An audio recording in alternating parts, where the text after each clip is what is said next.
Hello. Welcome to the June 1st edition of Success by Association Live.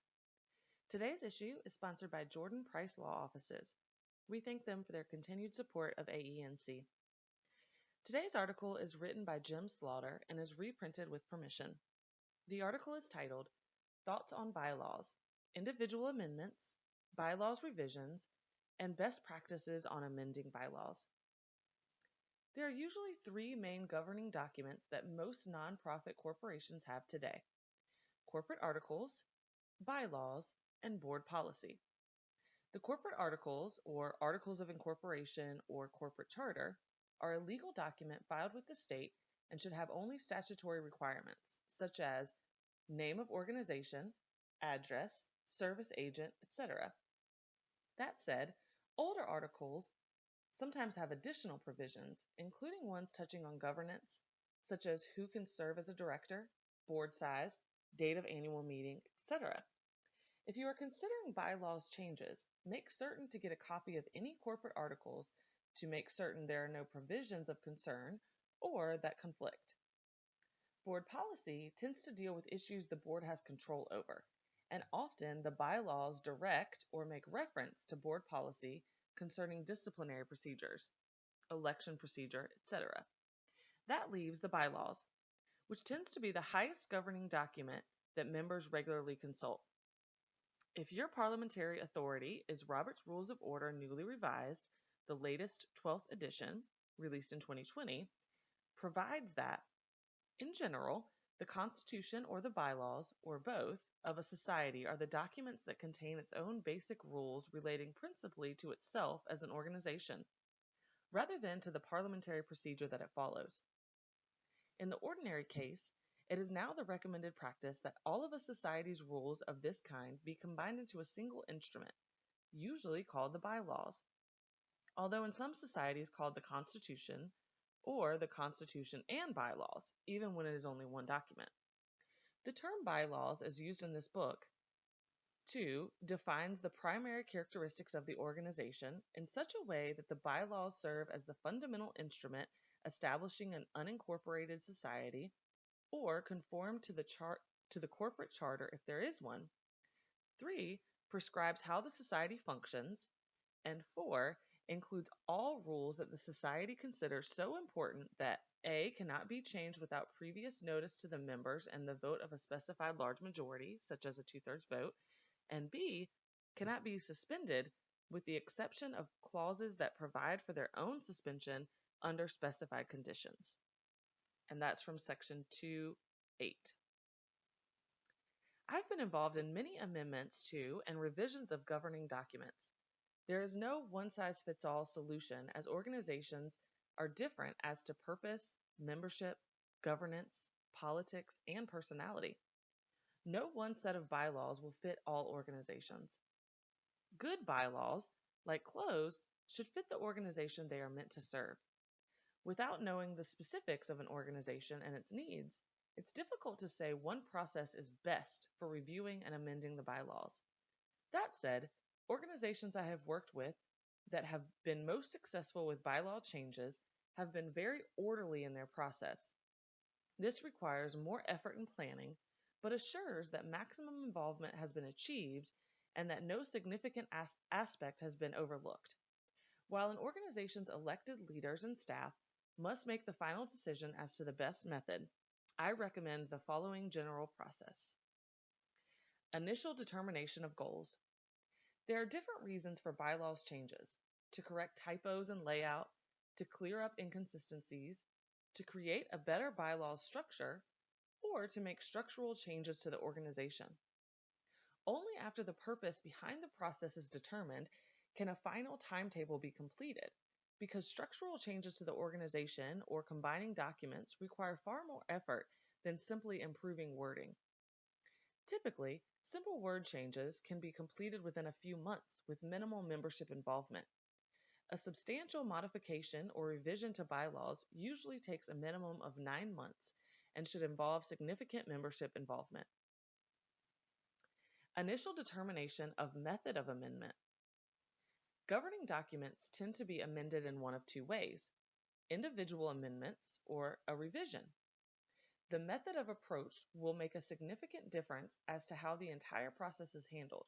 As discussed below, individual amendments are much more restrictive and make it more difficult to create a single unified document. Individual amendments are the method most often used by organizations to make changes to the governing documents. A proposal is made to amend a specific section or several sections with different wording. The amendment is then presented, discussed, and voted upon. In contrast, a revision is used when changes are so extensive and general that they are scattered throughout the document or documents. Unlike an isolated amendment, a revision is a substitution of a new document. Notice of such revision is notice that a new document will be submitted for consideration that will be open to amendment as fully as if the organization was adopting bylaws for the first time. A single vote is finally taken on the document as a whole, which also means that all changes fail if the final revision vote is not adopted.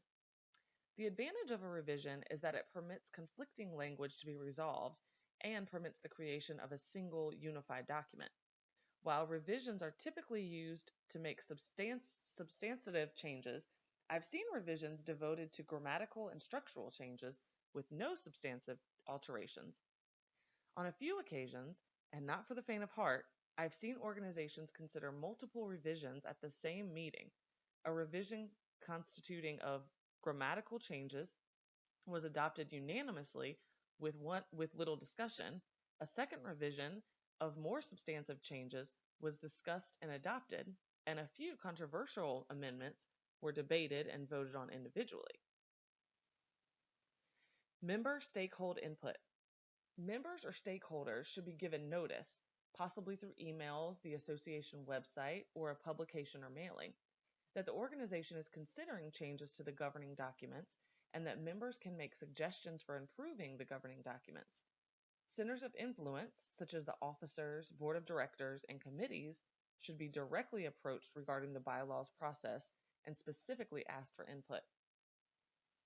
Initial read-through by committee or board. If more than cosmetic changes are to be considered, either a committee or the board or a subcommittee should read the bylaws and consider structural changes to be made. For example, combining sections, deleting provisions that don't need to be in the bylaws, moving provisions to the policies, etc. Some group, again either the entire committee or subcommittee, must eventually read the document as a whole and determine that the structure is an appropriate one. Some conference calls or virtual meetings may be necessary to resolve certain issues. Structural review by attorney and parliamentarian. Although the attorney and parliamentarian should be consulted at various times throughout the process, a specific review should be made by these individuals to ensure that the proposed structure does not violate state nonprofit statutes or general principles of bylaws construction. Nonprofit statutes are amended from time to time, and some organizations find that previously proper documents violate the nonprofit statutes, often as to issues regarding the number of officers, method of electing officers, notice of meetings, how meetings are held, in person or virtual, and electronic voting. Wordsmithing. Once a structure for the bylaws is determined, individuals or subcommittees should be made responsible for making certain that each section makes sense and cannot be taken out of context. According to RONR, each sentence should be written so as to be impossible to quote out of context. That is, either its complete meaning should be clear without reference to sentences preceding or following, or it should be worded so as to compel the reader to refer to adjoining sentences as by beginning, any member so elected.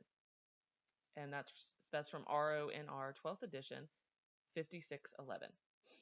Some organizations appoint a technical subcommittee with a purpose of ensuring that all technical aspects of the process have been considered: word selection, section layouts, pagination, etc. The entire document at some point should be reviewed and initially approved as to structure and wording. Submission to members.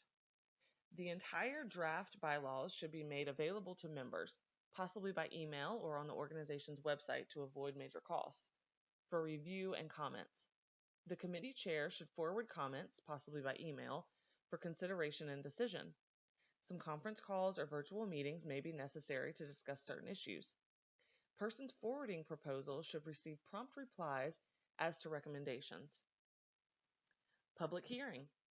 If possible, open hearings or a town hall type gathering should be held at some regularly scheduled meeting, typically a membership meeting, to allow questions and discussion on the proposed document. If not held at a meeting, such an event could occur virtually. Final draft document. At some point, the document or documents must be considered completed and forwarded to all members. The goal at this point is to have received comments from every available source and to have addressed all issues raised by members. No one should be able to suggest that the amendment process was closed or selective. Adoption of amendment, revision by board membership. Most often, the final document should be adopted by both the governing body and the membership, but specifics on the process would be governed by the bylaws themselves. Review of policies. Any current policies should be reviewed, generally during the early bylaws process, to determine if any policies should actually be in the governing documents. However, review and revision of the policies can be done later, in that these policies do not usually follow the cumbersome process of bylaws amendments and may only need to be approved by the board. There are several options for addressing policy modifications, depending on the committee's willingness to take on several tasks at once and available resources. 1. Have the committee or subcommittee review policies for change during the process described above. 2. Have the committee or subcommittee review policies for change beginning near the end of the process described above. The committee will find itself in a lull about the time the final document is completed and sent to the members for comment. Or 3. Have the committee or subcommittee review policies for change following the process described above. In my opinion, the second option is the most logical, and that the process and language of the governing documents will be fresh in everyone's minds. By the time the process is concluded, some members may have difficulty in getting started on another project. My role has ranged from getting thoughts on what was needed and then drafting the entire revision, which was then adopted unanimously, to being engaged at certain points in the process to just consulting. That also can vary considerably depending on the proposed changes and the organization. The goal of any bylaws amendment or revision is to create a document that is clear, understandable to members, and not in need of regular interpretation. Some organizations seem to exist in large part to regularly consider bylaws amendments, which is unfortunate. The hope of a good bylaws revision process is to create a document that allows the organization to get back to the purpose or purposes for which it was created, and not to be constantly revisiting bylaws language. That concludes this article. We hope you have a great day.